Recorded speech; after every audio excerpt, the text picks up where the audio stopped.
সকলকে স্বাগতম জানাচ্ছি আমার ইউটিউব চ্যানেলে। আমার ইউটিউব চ্যানেলে আজকের আয়োজনে থাকছে জুলাই থেকে নভেম্বর মাসে বেড়াকে কি ধরনের খাদ্য খাওয়ানো। বাইরে আমার সিজনালি একটা খাদ্য বেড়াকে খাওয়াইতে হয়। তো জুলাই থেকে নভেম্বর মাস পর্যন্ত আপনারা কি ধরনের খাদ্য খাবেন এই সম্বন্ধে আজকে আমার আলোচনা। বাইরে আমার ভেড়া তেমন একটা খাদ্য আমি আগের ভিডিওগুলোতে বলছি যে তেমন একটা খাদ্য দিতে হয় না। তারপরেও আপনি যেহেতু ফার্ম করবেন, এই ফার্মের উন্নতির জন্য অবশ্যই আপনাদের কিছু বাড়তি দানাদার খাদ্য অবশ্যই দেওয়া প্রয়োজন।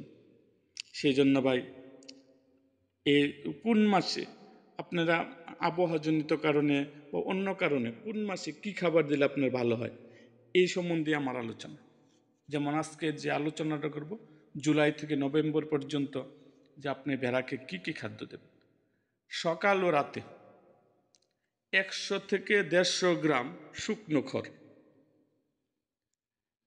150 গ্রাম থেকে 250 গ্রাম গমের ভুসি বা চালের গুঁড়া দেওয়া হয়।